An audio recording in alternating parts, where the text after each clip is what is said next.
Hello नमस्कार साथियों, कैसे हैं आप सभी का स्वागत है अपने से YouTube channel history classes Pankaj सारणी के अंदर। जैसा कि आपको पता है साथियों, हमारे मौर्य काल चल रहा है, जिसके अंदर हमने मौर्य काल में चंद्रगुप्त मौर्य, बिंदुसार और अशोक की चर्चा करते हुए, अशोक के अभिलेखों का भी विस्तृत अध्ययन करते हुए हम पहुंचे हैं मौर्य काल की प्रशासनिक व्यवस्था की ओर। तो साथियों, जैसा कि आपको पता है, हमारे मौर्य काल चल ही रहा है, जिसके अंदर हम प्रशासन में आए गए हैं। तो चलिएगा सीधा, बिना समय व्यस्त किए, बिना समय गवाए हम सीधा चलते हैं, क्योंकि आपको पता है समय कितना महत्वपूर्ण है और समय ही वो है कुंजी है, समय ही वो चीज है जो आपको अपने लक्ष्य से पहुंचा सकती है। समय प्लस हार्डवर्क बराबर सक्सेस होता है, आपको पता है साथियों। चलिएगा सीधा, मौर्यकालीन प्रशासनिक व्यवस्था।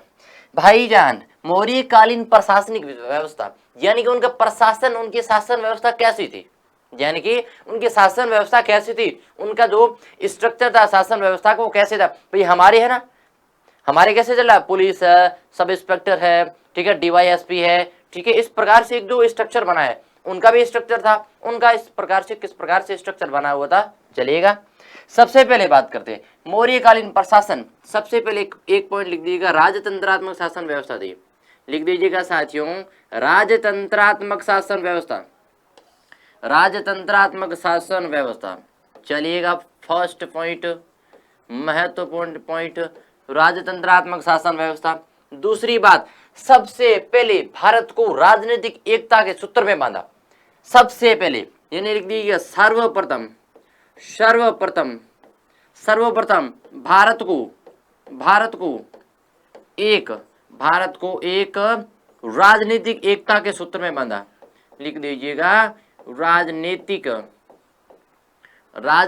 एकता के सूत्र में बांधा, राजनीतिक एकता के सूत्र में बांधा, राजनीतिक एकता के सूत्र में बांधा। चलिएगा साथियों, राजनीतिक एकता का सूत्र क्या होता है। राजनीतिक व्यवस्था इन जो पॉलिटिकल स्ट्रक्चर है, उनके सभी एक जगह, यानी मुख्य कौन होता था, राजा होता था, मुख्य राजा होता था। अगर पहले की बात करें तो उसके अंदर बहुत छोटे छोटे व्यक्ति थे जो राजा की तरह भूमिका निभाते थे, लेकिन मौर्य काल के अंदर सबसे पहले राजतंत्रात्मक शासन था और राजनीतिक एकता के सूत्र में बांधा। यहाँ पर 2 पॉइंट लिखे हैं भैया, कौटिल्य का अर्थशास्त्र कहता है, कौटिल्य, चाणक्य और विष्णुगुप्त, कौटिल्य, चाणक्य और विष्णुगुप्त का अर्थशास्त्र है। वो कहता है कि हितकर वह जो राजा के लिए नहीं प्रजा के लिए, हितकर वह जो राजा के लिए नहीं प्रजा के लिए। उसके अंदर एक और बात की, उसके अंदर बात की है कि भलाई राजा की नहीं प्रजा की भलाई होनी चाहिए, सुख राजा का नहीं प्रजा का सुख होना चाहिए। और उनके अंदर एक बात कही है कि राजा को संपूर्ण शक्ति अपने हाथों के अंदर ग्रहण कर लेनी चाहिए। लिख दीजिएगा, अर्थशास्त्र के अंदर 2 बात कही है। किसके अंदर है, अर्थशास्त्र के अंदर 2 बात कही है, अर्थशास्त्र के अंदर 2 बात कही है। पहली बात कही है साथियों, याद रखना महत्वपूर्ण पॉइंट है कि पहली पॉइंट कि सुख राजा का नहीं प्रजा का होना चाहिए, ठीक है, हितकर वह नहीं जो राजा को अच्छा लगे, हितकर वह जो प्रजा को अच्छा लगे, भलाई राजा की नहीं प्रजा की होनी चाहिए। 3 पॉइंट है। पहला पॉइंट है सुख का, पहला पॉइंट है सुख प्रजा का होना चाहिए, राजा का नहीं भैया।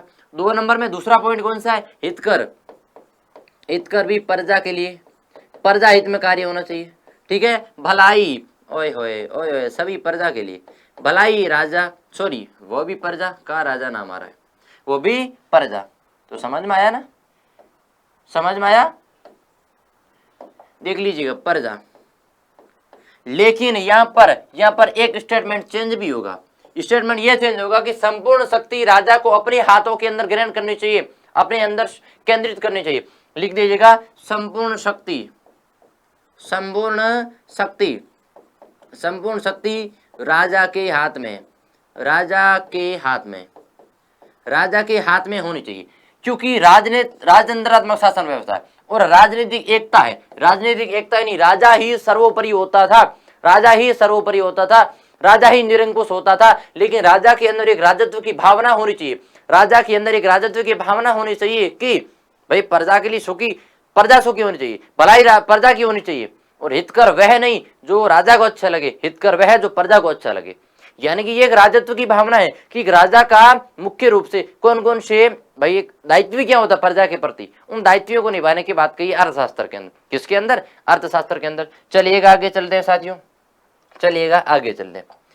फिर देख लीजिएगा, फिर सप्तांग बताएं, फिर सप्तांग बताएं।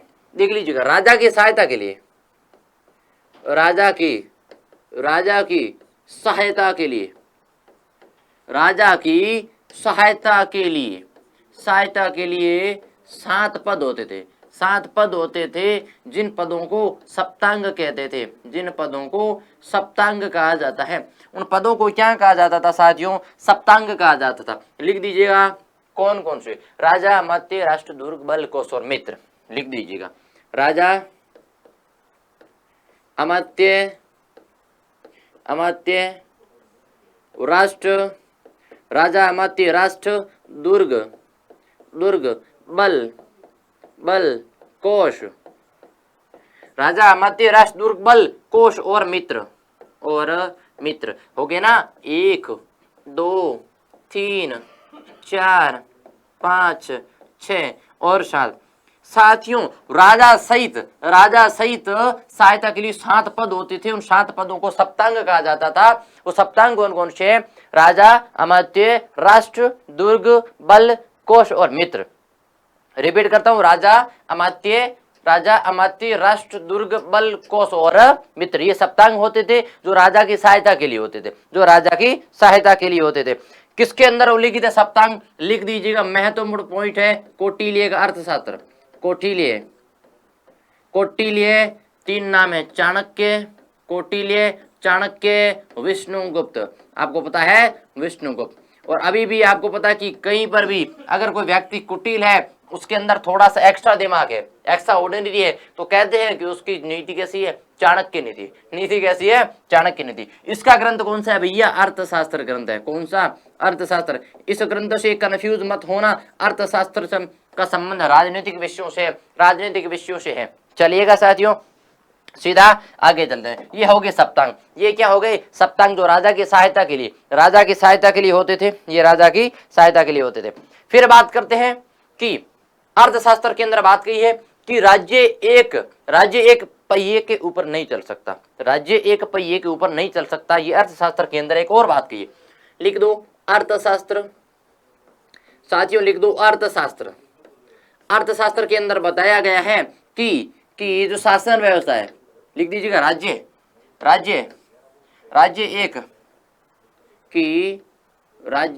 एक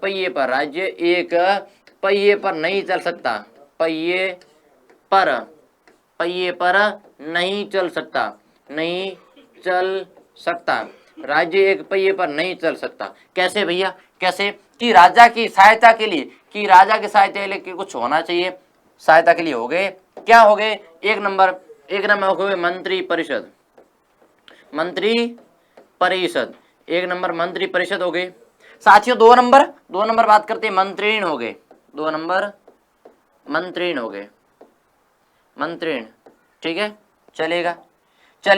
मंत्री परिषद की बात करते हैं। उनके जो अधिकारी होते थे 12 लाख, देख लीजिएगा, 12,000 पण वार्षिक, 12,000 पण वार्षिक वेतन था। वार्षिक वेतन था, 12,000 पण वार्षिक वेतन था। ठीक है, मंत्री परिषद ये देख लीजिएगा। अगर मंत्रीण की बात करते हैं, उनके कितने थे वेतन? 48,000 वेतन, 48,000 पण वेतन था। इसके अंदर अधिकारी 3 से 4 अधिकारी थे। यानी एक छोटी संस्था थी, छोटी संस्था थी साथियों। और 12,000 पण वार्षिक थे। कहते हैं अशोक के अभिलेख के अंदर इसे मंत्रीण कहते हैं। अशोक के अभिलेख में इसे परिषा कहते हैं। अशोक के अभिलेखों में इसे क्या कहते हैं? परिषा कहते हैं। अशोक के अभिलेखों के अंदर इसे परिषा कहते हैं। अशोक के अभिलेखों के अंदर इसे परिषा कहते हैं साथियों, परिषा।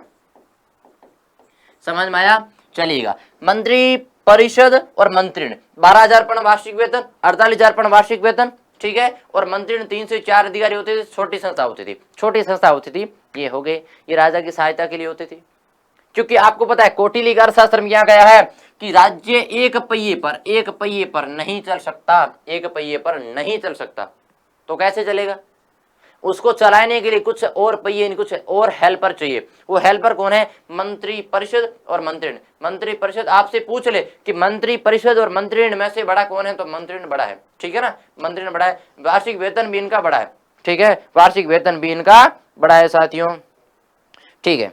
आगे चलते हैं, मुख्य पॉइंट अभी आया है, मुख्य पॉइंट अभी आया है, उसका लिख दीजिएगा। केंद्रीय प्रशासन कैसा था, कि केंद्रीय प्रशासन कैसा था मौर्य काल के अंदर, केंद्रीय प्रशासन कैसा था मौर्य काल के अंदर, केंद्रीय प्रशासन कैसा था। चलिएगा प्यारे दोस्तों, केंद्रीय प्रशासन मौर्य काल के अंदर केंद्रीय प्रशासन कैसा था कि उनके अंदर केंद्र के अंदर कौन होता था, याद रखो, केंद्र के अंदर कौन होता था? मुख्य वही आदमी था, मुख्य वही तो था। कौन होते थे भैया? राजा होता था। राजा और राजा के नीचे तीर्थ होते थे, तीर्थों के नीचे अध्यक्ष होते थे, ठीक है ना। राजा के नीचे तीर्थ और तीर्थों के नीचे अध्यक्ष होते थे, ठीक है, समझ में आया? चलिएगा, राजा की प्रशासन में मदद करने के लिए पॉइंट लिख दो कि राजा की प्रशासन में मदद करने के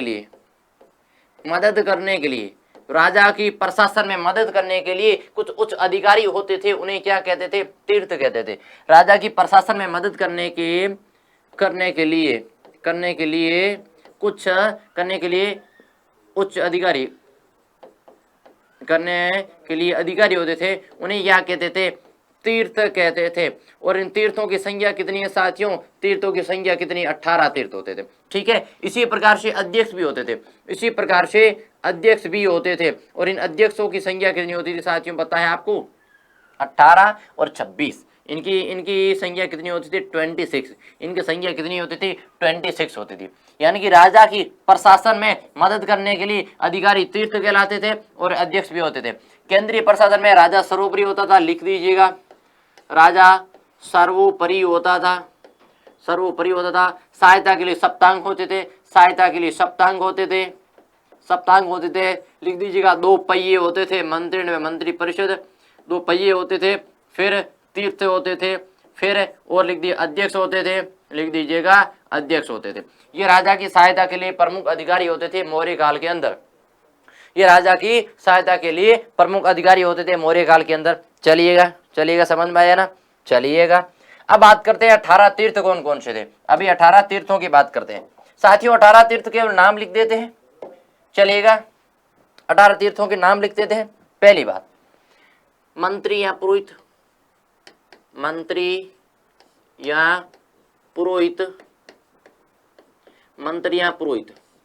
समाहर्ता,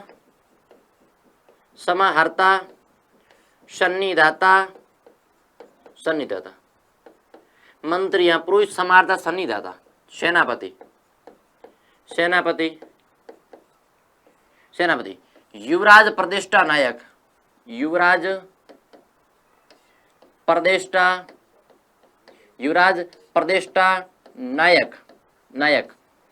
कर्मांतिक व्यवहारिक,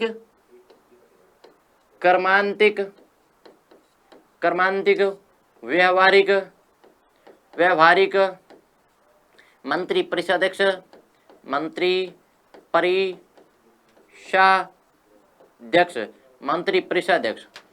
मंत्री या पुरोहित, समाहर्ता, सन्निधाता, मंत्री या पुरोहित, समाहर्ता, सन्निधाता। चलिएगा,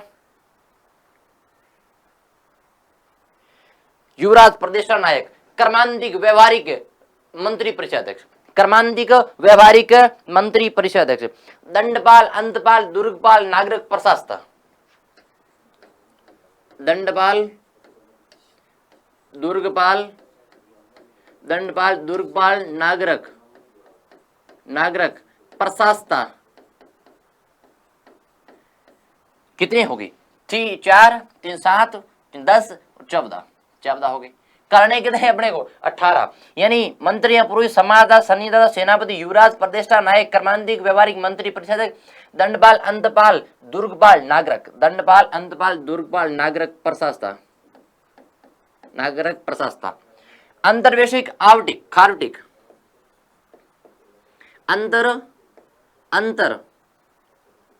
अंतर्वेशिक, ठीक है, और है आवटिक, ठीक है। 4 3 7 3 10, 10 और 5 15, 2 17, यानी कि कितने तीर्थ होते थे भैया, कितने तीर्थ होते थे, और अंतर्वेशिक, आवटिक और आवटिक, प्रशासता द्वारिक होता था। एक द्वारिक नाम आया, नहीं आया, लिख दीजिएगा द्वारिक, ये होते थे तीर्थ, मंत्री या पुरोहित, सम्मानदाता, सन्निधाता, सेनापति, युवराज, प्रतिष्ठा, नायक, कर्मांतिक, व्यवहारिक, मंत्री परिषदक, दंडपाल, अंतपाल, दुर्गपाल, नागरिक और प्रशासता, ठीक है। अंतर्वेशिक, आवटिक और द्वारिक, ये होते थे 18 तीर्थ, ये होते थे साथियों 18 तीर्थ होते थे, समझ में आया, चलिएगा। तीर्थ क्या होते थे, ये राजा की सहायता के लिए कुछ अधिकारी होते थे, चलिएगा तीर्थों के बाद आगे चलते हैं, ठीक है, चलिएगा। अब बात करते हैं, अगर मंत्रियों की नियुक्ति होती थी, वो किस आधार पर होती थी, लिख दीजिएगा एक पद्धति लिख दी, उपदा परीक्षण। क्या होता था, साथियों ध्यान रखना। अगर महत्वपूर्ण बात करें, उपदा परीक्षण क्या होता था, देख लीजिएगा कि जितने भी अधिकारी थे उनको अगर सेलेक्ट करेंगे तो उनके चरित्र की जांच करेंगे, कि अधिकारियों की सिलेक्शन की जो विधि है वो कैरेक्टर चेक होगी, यानी कि चरित्र चेक होगा, उसके आधार पर चरित्र की जांच पड़ताल की विधि क्या कहलाती है, उपदा परीक्षण। लिख दीजिएगा कि मौर्य काल में मंत्रियों की नियुक्ति के लिए चरित्र को जांचा परखा जाता, लिख दीजिएगा मौर्य काल में, साथियों मौर्य काल में मंत्रियों की नियुक्ति हेतु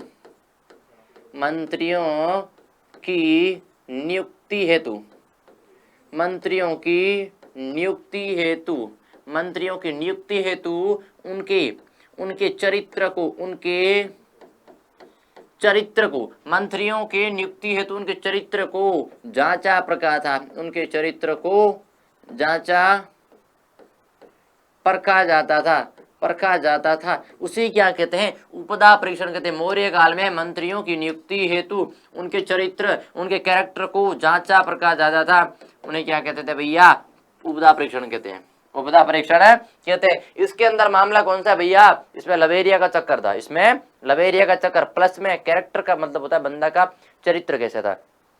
चरित्र एक भैया एक चीज से निर्धारित नहीं होता, ठीक है, एक चीज से निर्धारित नहीं होता, क्यों, क्योंकि देख लीजिएगा खराब करने के लिए एक पॉइंट काफी है, बनाने के लिए बहुत सारे पॉइंट है, ठीक है ना।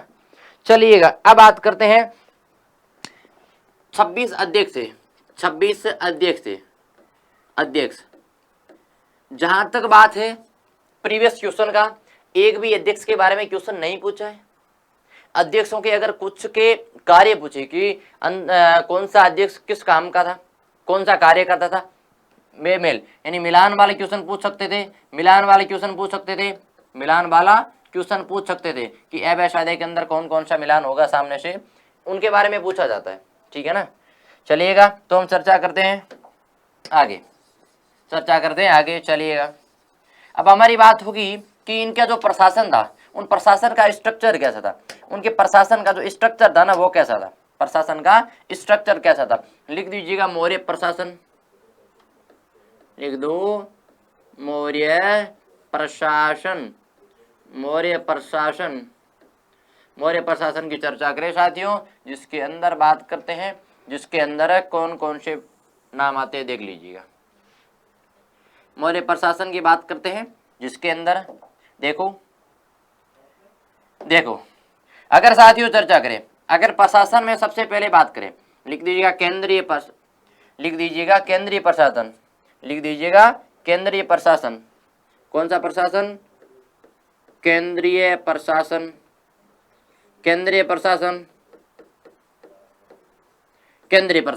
केंद्र के अंदर मैंने आपको बताया था कौन होता था साथियों, राजा होता था।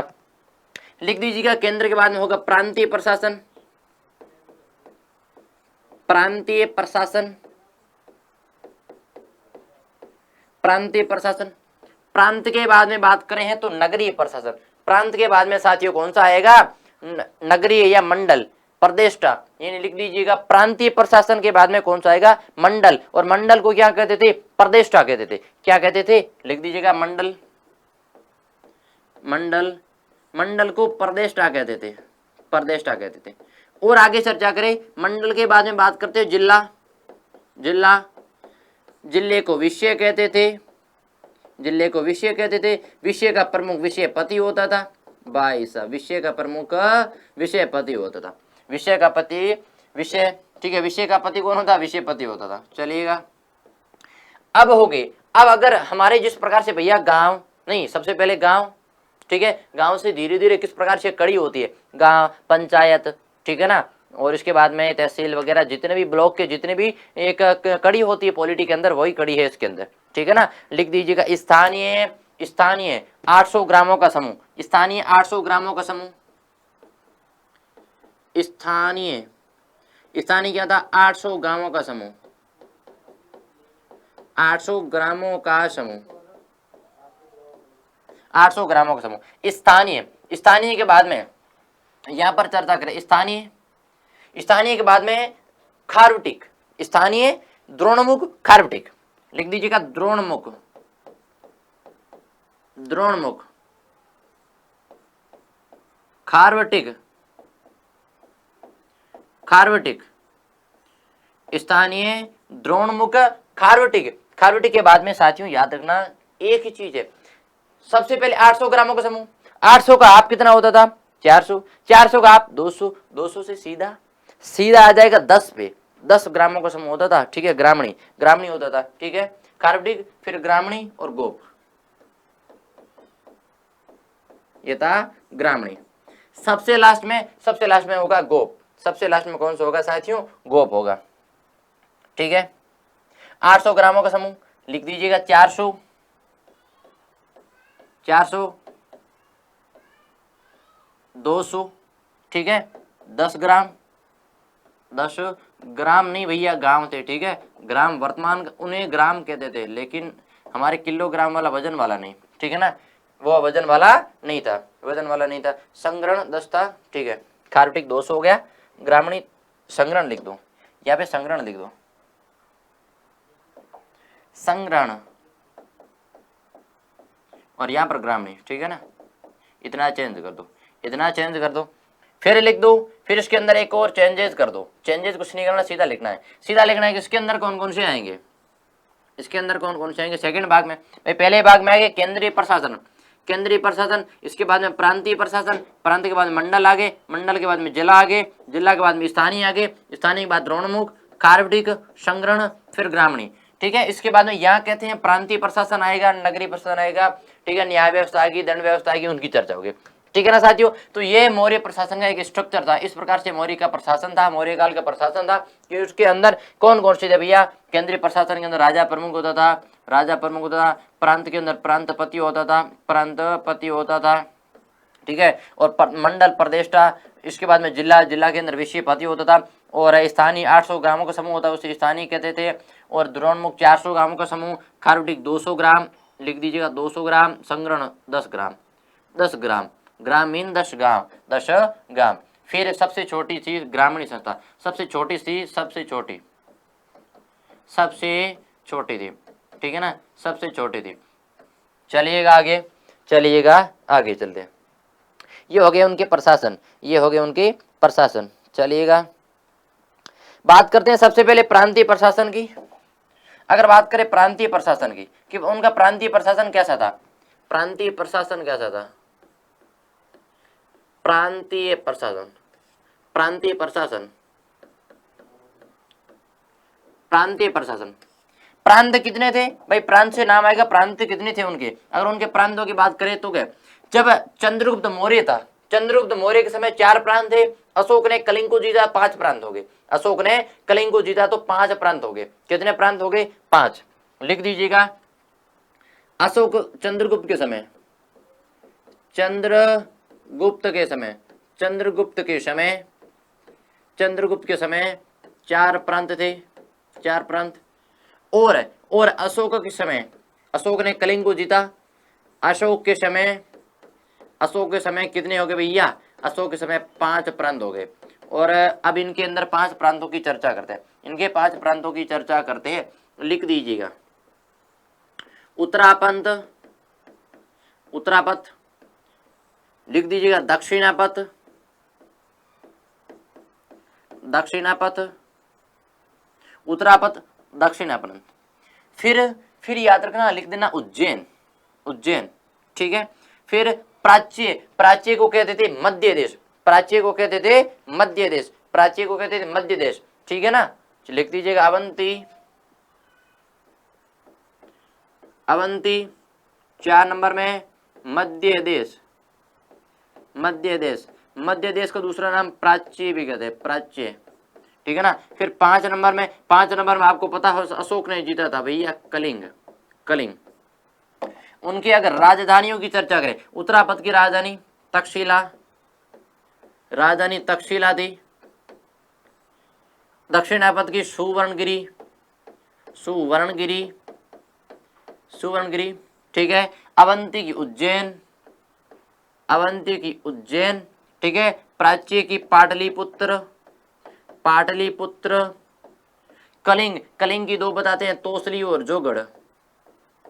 उत्तरी कलिंग तोसली, तोसली और जोगढ़, और जोगढ़। उत्तरी कौशल की है, उत्तरी कलिंग की है तोसली और दक्षिण की है जोगढ़, ठीक है ना। चलिएगा, अगर साथियों अगर ये आगे बात करते हैं कि ये इनकी राजधानी थी, ये इनकी राजधानी उत्तरापंथ की तक्षशिला, दक्षिणापंथ की सुवर्णगिरी, अवंती की उज्जैन, मध्य देश कलिंग। 1 नंबर ये, 3 नंबर और 5 नंबर।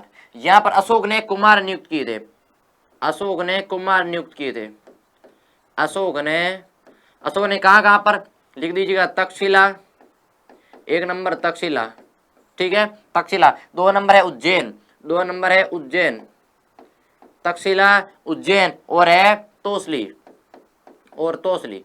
तोसली के अंदर क्या की थी? अशोक ने इनके अंदर क्या किया था भैया? कुमार नियुक्त किए थे, कुमार नियुक्त किए, कुमार नियुक्त किए। इनके शासन व्यवस्था की जानकारी देख रेख रखने के लिए किनको नियुक्त किया था साथियों? कुमार को नियुक्त किया था। उत्तरापंथ, दक्षिणापंथ, अवंती, मध्य देश और कलिंग, और 1, 2 और 3 इसके अंदर क्या थे? कुमार थे, इनके अंदर कुमार थे, ठीक है। समझ में आया साथियों? चलिएगा फिर आगे चलते हैं, एक हमारे बीच नाम आता है, एक हमारे कुछ अधिकारी आते हैं बीच में, कुछ अधिकारी आते हैं जो महत्वपूर्ण है, जैसे कि प्रदेष्टा, ठीक है ना, जैसे कि प्रदेष्टा, युक्त, राजुक, ये अशोक के अभिलेखों के अधिकारी है, ये अशोक के अभिलेखों के अधिकारी है, ठीक है ना, अशोक के अभिलेखों के अधिकारी है। चलिएगा साथियों, अशोक के अभिलेखों की ओर चर्चा करते हैं। अभिलेखों के अधिकारी कौन कौन से थे? अशोक के अभिलेखों के अधिकारी कौन कौन से थे, उनकी चर्चा करते हैं कि अशोक के अभिलेखों के अधिकारी की, लिख दीजिएगा अशोक के अभिलेखों के अधिकारी, अशोक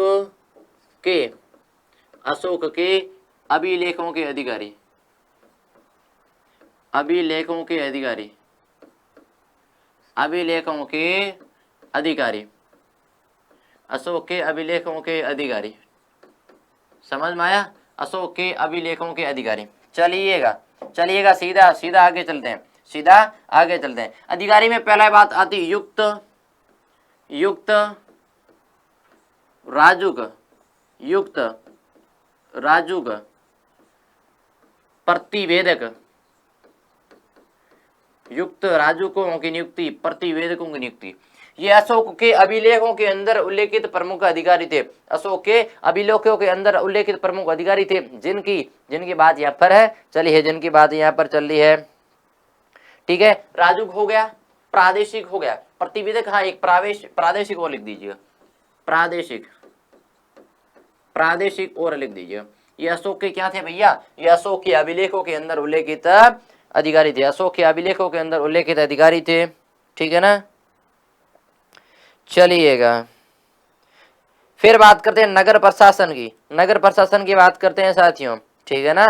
चलिएगा नगर प्रशासन की ओर चर्चा करते हैं। चलिएगा कहाँ पर चलते हैं, उनका नगर प्रशासन कैसा था, लिख दीजिएगा मौर्य काल के अंदर नगर प्रशासन, नगर प्रशासन, नगर प्रशासन उनका कैसा था, नगर प्रशासन। चलिएगा सीधा आगे चलते हैं साथियों, एक बार एक पॉइंट लिख दो कि चाणक्य ने नगर प्रशासन का उल्लेख नहीं किया, चाणक्य ने नगर प्रशासन का उल्लेख नहीं किया, चाणक्य ने नगर प्रशासन का उल्लेख नहीं किया। तो साथियों जानकारी आप कहेंगे जानकारी किससे मिलेगी, अरे मिलेगी, नगर प्रशासन का उल्लेख, नगर प्रशासन का उल्लेख क्या किया है, नहीं किया, नहीं किया, नगर प्रशासन का उल्लेख नहीं किया। तो क्या किया है, इसकी जानकारी कहां से मिलेगी हमें, जानकारी मिलने का स्रोत क्या होगा, लिख दीजिएगा मेगास्थनीज की इंडिका, लिख दीजिएगा मेगास्थनीज की, मेगास्थनीज की, मेगास्थनीज की इंडिका में इसकी जानकारी मिलती है, मेगास्थनीज की इंडिका में, मेगास्थनीज की इंडिका में जानकारी मिलती है, नगर प्रशासन की जानकारी मिलती है, लिख दीजिएगा नगर प्रशासन की जानकारी, नगर प्रशासन की जानकारी मिलती है, नगर प्रशासन की जानकारी मिलती है, ठीक है ना, जानकारी मिलती है। साथियों एक चीज नोट करना, मेगास्थनीज की इंडिका, मेगास्थनीज की इंडिका में नगर प्रशासन की जानकारी मिलती है। क्वेश्चन पूछ सकते हैं कि मौर्य काल के नगर प्रशासन की जानकारी किस ग्रंथ से मिली है, नगर प्रशासन की जानकारी किस ग्रंथ से मिली है, मेगास्थनीज की इंडिका, मेगास्थनीज की इंडिका, ठीक है ना। चलिएगा आगे, चलिएगा आगे, सीधा आगे चलते हैं साथियों। देखो मेगास्थनीज की जो इंडिका है उसके अंदर बताया गया, इसके अंदर है 6 समिति थी, 6 समिति होती थी, नगर प्रशासन के अंदर 6 समिति, और 6 समिति के अंदर, 6 समिति के अंदर 1 2 3 4 5 और 6, इन 6 समितियों के अंदर, 6 समितियों के अंदर 5-5 अधिकारी थे, 5-5 अधिकारी होते थे, कितने अधिकारी, 5-5 अधिकारी होते थे।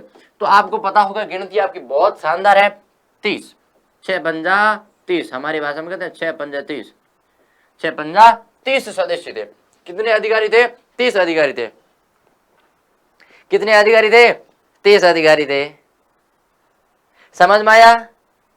चलिएगा साथियों, चलिएगा आगे चलते हैं, कहां पर है, सीधा आगे चलते हैं, सीधा आगे चलते हैं। अब हम इन समितियों की बात करते हैं, अब हम इन समितियों की बात करते हैं, कौन कौन सी समिति थी, उन समिति की हम चर्चा करते हैं। चलिएगा समिति number 1, 1 number, 2 number, 3 number, 4 number, 5 number, 6 number, ये हो गई 6 समितियां होगी, ये 6 समितियां होगी।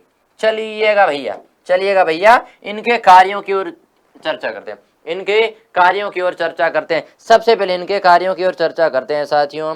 चलिएगा, चलिएगा उद्योग शिल्पों की देखरेख करते थे, द्वितीय का विदेश उद्योग शिल्पों का निरीक्षण, विदेशियों की देखरेख, ठीक है ना, जन्म मृत्यु का पंजीकरण करते थे, जन्म मृत्यु का पंजीकरण करते थे, और चौथा भाई साहब व्यापार वाणिज्य, 5वां विक्रय, 6ठा क्रय, 1/10वां भाग।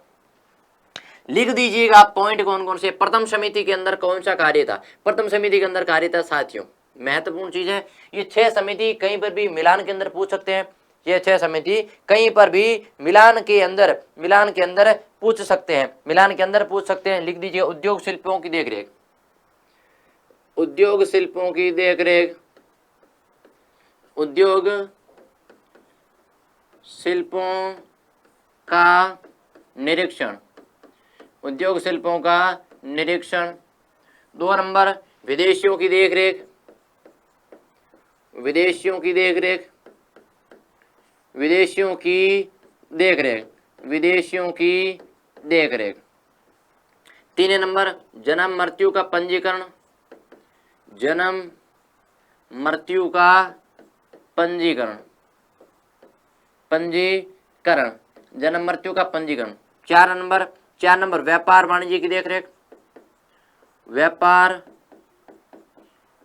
वाणिज्य की देखरेख, व्यापार वाणिज्य की देखरेख, व्यापार वाणिज्य की देखरेख। 5 नंबर की बात करते हैं, 5 नंबर की बात करें तो लिख दीजिएगा विक्रय कर का, विक्रय कर था ना, वस्तुओं पर विक्रय संबंधी जानकारी, कि वस्तुओं की विक्रय संबंधी जानकारी, वस्तुओं की विक्रय संबंधी जानकारी। विक्रय संबंधी निरीक्षण। ठीक है, चलिएगा 6 नंबर लिख दीजिएगा, बिक्री कर 1/10, बिक्री कर 1/10, ये उनका कार्य था, ये उनका 6 समितियां थी, 6 समितियों के ये कार्य थे। बात करते हैं 1 नंबर की उद्योग शिल्पों का निरीक्षण करती थी। 2 नंबर की बात करते हैं विदेशियों की देखरेख करती थी। 3 नंबर की बात करते हैं जन्म मृत्यु का पंजीकरण। 4 नंबर की बात करते हैं व्यापार वाणिज्य की देखरेख। 5 नंबर वस्तुओं की विक्रय संबंधी। 6 नंबर बिक्री कर 1/10, 1/10वां भाग। साथियों ये थी 6 समितियां थी जो मैगजीन्स की इंडिका के अंदर बताई कि उसके अंदर साथियों मैगजीन्स की इंडिका के अंदर ये 6 समितियां बताई है। इंडिका के अंदर, इंडिका है किसकी, मैगजीन्स की इंडिका। मैगजीन्स जो सेल्यूकस निकेटर का दरबारी था जिसे चंद्रगुप्त मौर्य ने पराजित किया था, उसकी पुत्री हेलेना से विवाह किया था। प्रथम अंतरराष्ट्रीय विवाह था जिसकी जानकारी किसे मिलती है, ये मैंने आपको लिखाया था। ये पॉइंट लिख दो, ये मैं दोबारा लिखता हूं, ठीक है ना, कि अंतरराष्ट्रीय विवाह की जानकारी किससे मिलती है, एप्पियानस। कौन वर्णन करता है, एप्पियानस। चंद्रगुप्त मौर्य की जो अंतरराष्ट्रीय विवाह था उसका वर्णन कौन करता है, युद्ध का वर्णन कौन करता है, एप्पियानस करता है। कौन करता है, एप्पियानस। चलिएगा साथियों, ये हुए हैं इनके नगर प्रशासन, ये इनके नगर प्रशासन हुए। चलिएगा नगर प्रशासन, फिर बात करते हैं, चलिएगा कौटिल्य के अनुसार 3 प्रकार के विजय। कौटिल्य के अनुसार 3 प्रकार के विजय, कि कौटिल्य के अनुसार 3 प्रकार के विजय, कौटिल्य के अनुसार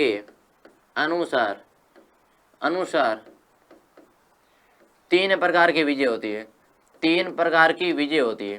3 प्रकार की विजय होती है। 3 प्रकार की विजय होती है। विजय होती है, 3 प्रकार की विजय होती है। बात करें उन विजयों की, पहली विजय लिख दीजिएगा असुर विजय।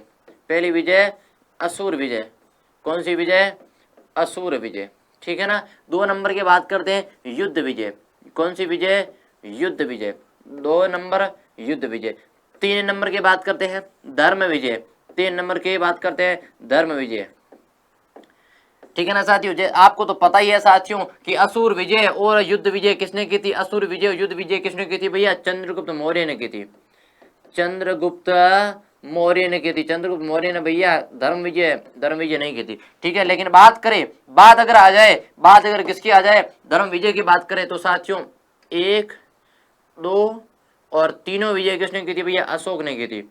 अशोक ने तीनों विजय की थी। अशोक ने तीनों विजय की थी। अशोक ने तीनों विजय की थी। अशोक ने तीनों विजय की थी। तीनों विजय की थी। धर्म की बात करें भैया, धर्म की बात करें, अशोक ने क्या लिखा था, दम लिखा था। अशोक ने दम लिखा। युद्ध का मतलब क्या होता भैया, साम्राज्य विस्तार हेतु, साम्राज्य विस्तार हेतु युद्ध, साम्राज्य विस्तार हेतु युद्ध। लेकिन असुर की बात करें ना, असुर कौन सा युद्ध है, असुर मतलब होता है एक, क्या होता है, अगर हमारी बात समझे थे और इतिहास की बात हम कह सकते हैं भैया कत्लेआम। क्या कहते थे, कत्लेआम। ये कत्लेआम, ये राक्षसों की तरह लोगों को मारना, राक्षसों की तरह लोगों को मारना असुर विजय था। युद्ध क्या था, साम्राज्य विस्तार के लिए एक राजा पर दूसरे राजा ने अटैक किया, उसे युद्ध कहते। लेकिन जब धर्म हो जाए, धर्म विजय हो जाए, उसे अशोक ने किया है, उसे युद्ध को कहते क्या है, दम कहते हैं। अशोक ने दम किया है। मैंने लिखाया था मनुष्य की नैतिक उत्थान के लिए अशोक ने जो आचार विचार जो संहिताएं बनाई, उसे क्या कहते हैं, धम्म कहते हैं, उसे ही धम्म कहते हैं। चलिएगा आगे चलते हैं। ये प्रमुख हो गए, ये प्रमुख बातों का वर्णन कर दिया हमने। अब हमने चर्चा करी है भाई, प्रांतीय प्रशासन की भी चर्चा करी है, नगरीय प्रशासन की भी चर्चा की है, ठीक है ना। फिर बात करते हैं इन मौर्य प्रशासन है ना, ये जो मौर्य प्रशासन है उसकी जानकारी कहां से मिलती है, उसकी जानकारी का कोई स्रोत तो होगा ना, लिख दीजिएगा। अगर जानकारी का स्रोत देखें, जानकारी का स्रोत नंबर वन कौटिल्य का अर्थशास्त्र, लिखते जाइएगा कौटिल्य का अर्थशास्त्र, ठीक है भैया। 2 नंबर ठीक है, मेगास्थनीज की इंडिका, मेगास्थनीज की इंडिका, मेगास्थनीज की इंडिका, मेगास्थनीज की इंडिका।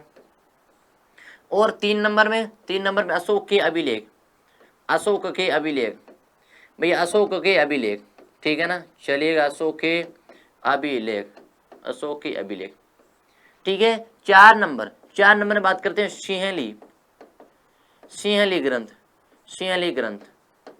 ये अशोक के किसकी जानकारी मिलती है? मौर्य साम्राज्य में प्रशासन की, ये मौर्य साम्राज्य में प्रशासन की जानकारी देते हैं। मौर्य साम्राज्य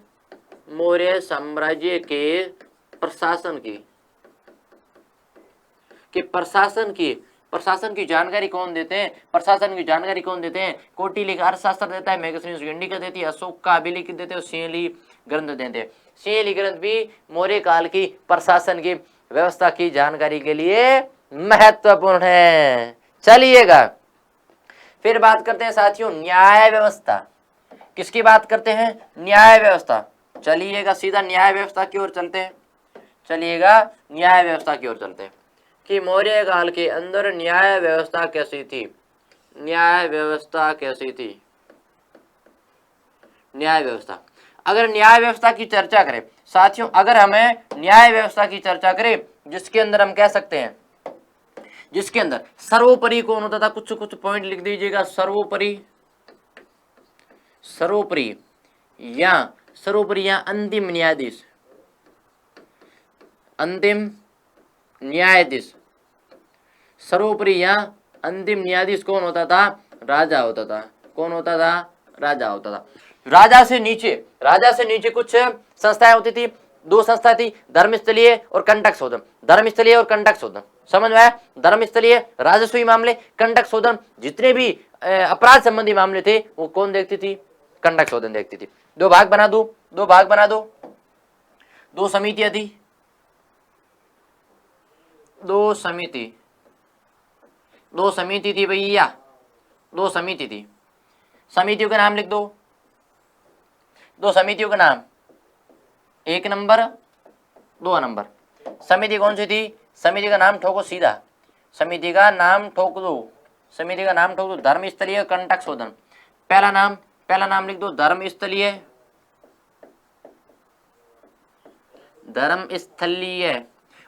दूसरा कंटक शोधन,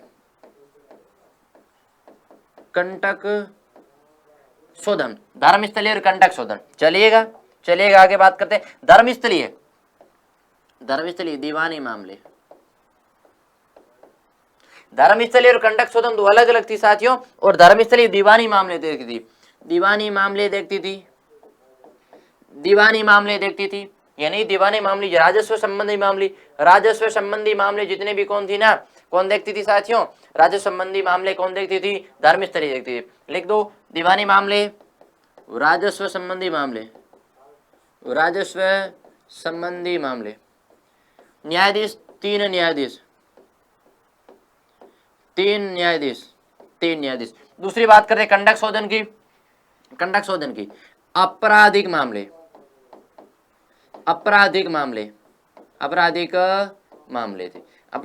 थे, ठीक है। इसके अंदर भी 3 न्यायाधीश थे, लिख दो सर्वोपरि या अंतिम न्यायाधीश राजा थे, 2 समितियां थी, समितियों का नाम धर्मस्थलीय, दूसरी का नाम कंटक शोधन। धर्मस्थलीय, कंटक शोधन, दीवानी मामले, राजस्व संबंधी मामले, 3 न्यायाधीश थे। और ये बात कौन सी कर दी है? ये बात करते हैं भैया आपराधिक मामले कंटक शोधन देखती है, अगर बात करें आगे बात करते हैं कि भैया चोरी का मामला कौन देखती थी? चोरी का मामला देख लीजिएगा धर्मस्थलीय, इसके अंदर चोरी का मामला था, चोरी मामला ये संभालती थी, चोरी मामला। और चोरी को कहते क्या कहते? चोरी को साहस का कार्य कहते थे, साहस का कार्य कहते थे, ठीक है ना। और जो पुलिस होती थी, पुलिस व्यवस्था होती थी, पुलिस को क्या कहते थे? रक्षीण कहते थे। पुलिस को मौर्य काल के अंदर रक्षीण कहा जाता था, ठीक है ना। चलिएगा रक्षीण नाम आ गया। साथियों देख लीजिए, अगर न्याय व्यवस्था की बात करें, सर्वोपरि और अंतिम न्यायाधीश राजा होता था, जिसके अंदर दो समितियां होती थी, धर्मस्थलीय समिति और दूसरी थी कंटक सदन। धर्मस्थलीय दीवानी मामले देखती थी, राजस्व संबंधी मामले देखती थी, और इसके अंदर 3 न्यायाधीश होते थे। दूसरी बात करते हैं कंटक सदन की, आपराधिक मामले थे और 3 न्यायाधीश थे। बात करें चोरी का मामला, चोरी का मामला कौन देखती थी भैया, धर्मस्थलीय शासक का कार्य होता था। और पुलिस को क्या कहते थे, रक्षीण कहते थे। पुलिस को क्या कहा जाता, रक्षीण कहा जाता था, पुलिस को रक्षीण कहा जाता। ठीक है,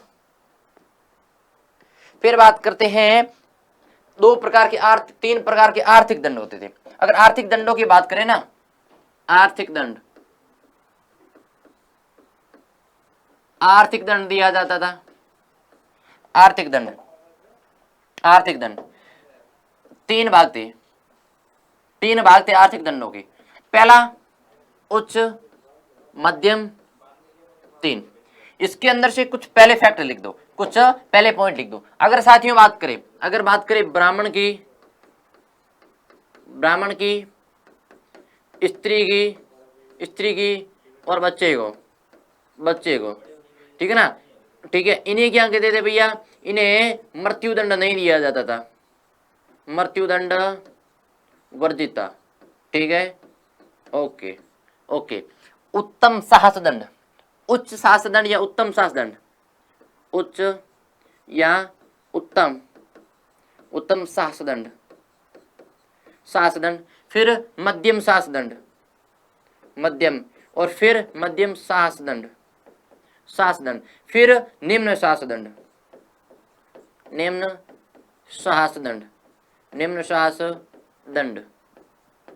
चलिएगा नाम आया ना, चलिएगा नाम आ गए। उत्तम या उत्तम शासन दंड क्या होते थे, ये 1000 से 500 कारसापण, 1000 से 500 कारसापण क्या था भैया, इनका दंड था। कि इन्हें 1000 से 500 कारसापण के बीच में इन्हें क्या देना पड़ता था भैया, इन्हें। ठीक है, फिर 250 से 500 भैया देख लो, 250 से 500, ये बड़ा इंटरेस्टिंग है। 48 टू 98, 48 टू 98, 48 टू 98, ये पर 500 से 1000 लिख दो। 500 से 1000 कारसापण, 250 से 500 कारसापण, फिर यह देख लो 48 टू 98 कारसापण, ये होते थे आर्थिक दंड, जिसके अंदर भैया पहला दंड उच्चम ये था, फिर मध्यम शासन दंड, फिर था निम्न शासन दंड, ये फिर था निम्न शासन दंड। समझ में आया ना। चलिएगा आगे बात करें गुप्तचर व्यवस्था की, आगे बात करते हैं गुप्तचर व्यवस्था की साथियों, किसकी, गुप्तचर व्यवस्था की। मौर्य काल की गुप्तचर व्यवस्था, मौर्य काल की गुप्तचर व्यवस्था कैसी थी, मौर्य काल की गुप्तचर व्यवस्था कैसी थी। अगर गुप्तचर व्यवस्था की बात करते हैं, दो संस्था थी। पहली थी संस्था, दूसरी थी संचार, संचारा। साथियों गुप्तचर व्यवस्था की, उनको गुप्तचर क्या होते थे, ये राजा के खुफिया लोग थे जो चोरी छुपे जाकर, एक तो पहली बात तो थे नगर के अंदर कि किस प्रकार से उनका शासन व्यवस्था चल रहा है, उनके आदेशों का पालन हो रहा है कि नहीं हो रहा है, उसकी जांच करते थे। सेकंड, अगर आस पड़ोस के जितने भी सीमांत राज्य थे उसके अंदर भी उन्होंने गुप्तचर छोड़े होते थे, जो वहां की जानकारी इकट्ठा करके यहाँ देते थे राजा के पास में। ठीक है ना, तो इसके 2 भाग थे। ठीक है ना, 2 भाग थे, संस्था और संचार। संस्था क्या होती थी, एक जगह रहकर, और संस्था भ्रमणशील। पहले तो पॉइंट लिख दो, कि संस्था एक जगह रहकर कार्य करती थी,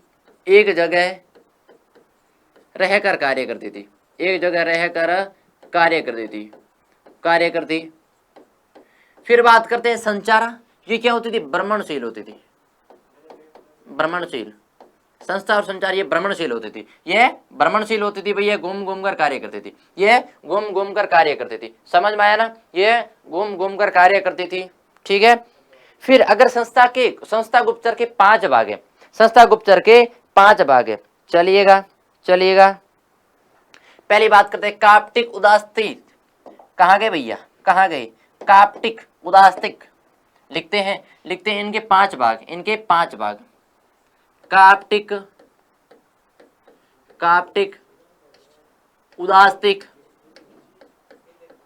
उदास्तिक, गृहपतिक, गृहपतिक, 4 नंबर में वेदेहक, वेदेहक, 5 नंबर में तापस, सिर मंडाए हुए। चलिएगा, इनके काम क्या थे, इनके क्या क्या करते थे, इनकी चर्चा। भैया काप्टिक, काप्टिक होता था ना, ये विद्यार्थी के वेश में रहते थे, विद्यार्थी के वेश में रहते थे। उदास्तिक था ना, ये गरीब किसान के वेश में। गृहपतिक, गृहपति था जो गरीब व्यापारी के वेश में, ठीक है ना। वेदेहक, फिर तापस, तापस की सिर मुंडाए था, सिर मुंडाए, सिर मुंडाए। भैया काप्टी की बात करते हैं तो विद्यार्थी के वेश में था। किसके वेश में? विद्यार्थी के वेश में था। काप्टी का दूसरों को, रहस्य को जानने वाला, दूसरे के रहस्य को जानने वाला। लिख देते हैं काप्टिक, पॉइंट लिख दो, काप्टिक, काप्टिक, उदास्तिक, गृहपतिक, गृहपतिक, वेदेयक, वेदेयक और तापस। तापस, ये संस्था के 5 भाग थे, संस्था के 5 भाग थे। उनके अंदर चर्चा करें। काप्टी क्या था भैया? ये है दूसरे के रहस्यों को जानने वाला था, ये है दूसरों के रहस्यों को जानने वाला था, रहस्यों को, दूसरे के रहस्यों को जानने वाला था, जानने वाला, दूसरे के रहस्यों को जानने वाला था साथियों, दूसरे के रहस्यों को जानने वाला, ठीक है ना। और विद्यार्थी के वेश में। और दूसरी बात करते हैं तो विद्यार्थी के वेश में, विद्यार्थी के वेश में, विद्यार्थी के वेश में। एक तो था भैया, एक तो था दूसरे के रहस्य को जानने वाला, ठीक है, और विद्यार्थी के वेश में। उदास्तिक था ना, ये है गरीब, लिख दीजिएगा सन्यासी के वेश में, सन्यासी के वेश में, वेश में, ठीक है। फिर बात करते हैं गृहपति। गृहपति था गरीब गरीब किसान, गरीब किसान के व्यापार में, वेश में, गरीब किसान के वेश में, गरीब किसान के वेश में। 4 नंबर की बात करें वेदेयक, वेदेयक था ना गरीब व्यापारी के वेश में, गरीब व्यापारी के वेश में, व्यापारी के वेश में, वेश में, ठीक है, गरीब व्यापारी के वेश में। साथियों अगली बात करते हैं तापस। तापस था नहीं सिर मुंडाए, सिर मुंडाए रखता था, यानी टाटा हुए, सिर मुंडाए रखता, सिर मुंडाए रखता था भैया। शिवाजी दा बॉस, शिवाजी दा बॉस बना रहता था, शिवाजी दा बॉस बना रहता था। चलिएगा चलिएगा चलिएगा, अगली बात करते हैं, अगली बात करते हैं। संचारा के 4 भाग है, संचारा के भी 4 भाग है, क्षत्रिय, तीक्ष्ण, परिव्राजक। संचारा के भाग देखते हैं, अगर पीछे देख लेते हैं, पीछे देख लेते हैं संचारा के भाग, ये संचारा के भाग, संचारा के कौन कौन से भाग थे उनकी चर्चा कर लेते हैं कि भैया संचारा के कौन कौन से भाग थे। संचारा के भाग देखते हैं, अगर क्षत्रिय, तीक्ष्ण, क्षत्रिय, तीक्ष्ण, परिव्राजक, परिव्राजक, क्षत्रिय, तीक्ष्ण, परिव्राजक। भाई क्षत्रिय क्या था? क्षत्रिय, क्षत्रिय नहीं, क्षत्रिय था, क्षत्रिय, ठीक है ना, क्षत्रिय नहीं था, क्षत्रिय था, ठीक है ना। समुद्री विद्या, समुद्री विद्या का जानकार था भैया, ये समुद्री विद्या का जानकार, विद्या का जानकार। फिर देख लीजिएगा तीक्ष्ण और परिव्राजक। तीक्ष्ण क्या था भैया? एक ही बात है, पैसों के लिए कुछ भी करते थे, पैसों के लिए कुछ भी कर देते, उन पैसों के लिए वो तैयार थे कुछ भी करने के लिए, पैसों के लिए तैयार थे कुछ भी करने के लिए, ठीक है ना। पैसों के लिए कुछ भी करते थे, पैसों के लिए, धन के लिए कुछ भी करते थे, ठीक है। लिख दीजिएगा धन की कामना के लिए, धन की कामना के लिए, धन की कामना के लिए प्राणों की भी परवाह नहीं करने वाला, प्राणों की परवाह न करने वाला, प्राणों की परवाह न करने वाला, न करने वाला, न करने वाला, लिख दीजिएगा परिवार से भी प्रेम नहीं करने वाला, परिवार से प्रेम नहीं करने वाला, परिवार से प्रेम न करने वाला, न करने वाला। इस प्रकार से उनकी गुप्तचर व्यवस्था थी, इस प्रकार से उनकी गुप्तचर व्यवस्था थी साथियों, ठीक है ना, इस प्रकार से। और ये उनकी गुप्तचर व्यवस्था। संस्था और संचार के भाग, संस्था और संचार के भाग थे। चलिएगा संस्था और संचार के भाग, चलिएगा साथियों, चलिएगा। ये हो गई हमारे गुप्तचर व्यवस्था हो गई। ओके ओके, अभी बात करते हैं हमारे, अभी आगे बात करते हैं एरियन ने गुप्तचरों को क्या कहा है। एरियन ने गुप्तचरों को, एरियन ओवरसीयर, एरियन ने गुप्तचरों को क्या कहा है, ओवरसीयर, और ओवरसीयर ने इंस्पेक्टर का है, ओवरसीयर ने क्या कहा है, इंस्पेक्टर का है। एरियन ने गुप्तचर को ओवरसीयर और स्टैम्बो ने इंस्पेक्टर का है। लिख दीजिएगा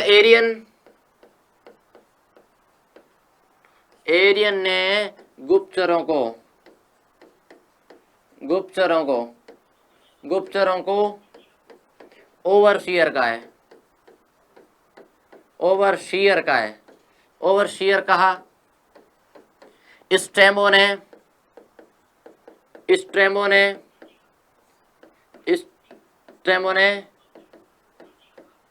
इंस्पेक्टर का है, इंस्पेक्टर का है। लिख दीजिएगा पुरुष गुप्तचर होते उन्हें क्या कहते थे, और महिला गुप्तचर को क्या कहते थे भैया, और महिला गुप्तचर भी होती थी। ये मत सोचना उस समय भी केवल पुरुष थे, महिलाएं भी कम नहीं थी, महिलाएं भी जासूसी का काम करती थी उस समय भी, नहीं अभी भी करती है, ठीक है। संतरी, तीक्ष्ण है और शरद, ठीक है ना, समझ में आया। संतरी, तीक्ष्ण और शरद दो नाम है भैया, संतरी, तीक्ष्ण, शरद, संतरी, तीक्ष्ण, शरद। फिर वर्षली, भिक्षुणी, वर्षली, भिक्षुणी, ये थी महिला गुप्तचर, ठीक है ना। ये पुरुष गुप्तचर, महिला गुप्तचर, ठीक है ना। क्षत्रिय, तीक्ष्ण, शरद, और महिला को वर्षलीय, भिक्षुणी, वर्षलिया भिक्षुणी कहा जाता था, वर्षलिया भिक्षुणी कहा जाता था। चलिए ठीक है ना। और एक नाम है परिव्राजक, हाँ परिव्राजक। ये होगी भैया गुप्तचर व्यवस्था, मौर्य काल की गुप्तचर व्यवस्था। किस प्रकार से उनके भैया ये गुप्तचर व्यवस्था थी, ठीक है ना साथियों। चलिएगा एक और लेते हैं सैन्य व्यवस्था, एक और ले लेते हैं सैन्य व्यवस्था, उसके बाद में हमारे आज का लेक्चर कंप्लीट करते हैं, ठीक है ना। चलिएगा सैन्य व्यवस्था, सैन्य व्यवस्था, सैन्य व्यवस्था। अगर सैन्य व्यवस्था की साथियों बात करें, अगर सैन्य व्यवस्था की बात करें तो उनके भी क्या थे, 6 समिति थी, 5 सदस्य थे, 5 सदस्य थे। फिर बात करें सेना के भाग, सेना का मुख्य सेनापति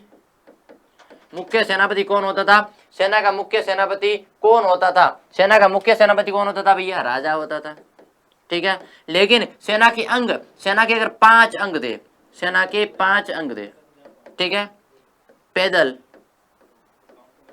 पैदल, अश्व, हाथी, पैदल, अश्व, हाथी, रथ और नौसेना। पैदल, अश्व, हाथी, रथ और नौसेना, ये 5 भाग थे। ये पैदल, अश्व, हाथी, रथ और नौसेना भाग थे, ये 5 सेना के भाग हुए। लेकिन कहते हैं कि कुछ इतिहासकार जिन्होंने चंद्रगुप्त की सेना को क्या कहा है, डाकुओं का गिरोह कहा है। चंद्रगुप्त की सेना को डाकुओं का गिरोह कहते हैं, चंद्रगुप्त की सेना को डाकुओं का गिरोह कहते हैं, डाकुओं का गिरोह कहते हैं। कहते हैं उनके पास कम से कम 4-5 लाख थे, डाकुओं का गिरोह कहते हैं, ये होगी हमारी सैन्य व्यवस्था। तो चलिएगा साथियों, हमारे मौर्य साम्राज्य के अंदर काफी हद तक हम कंप्लीट कर दिए हैं, लेकिन अभी हम कल हमारा बात किसकी करेंगे साथियों, सामाजिक व्यवस्था की बात करेंगे। तब तक के लिए धन्यवाद, देखते रहिए अपना YouTube चैनल हिस्ट्री क्लासेस। चलिएगा, धन्यवाद, अपना ध्यान रखिएगा, स्वच्छ रहिए, मस्त रहिए, हंसते रहिए।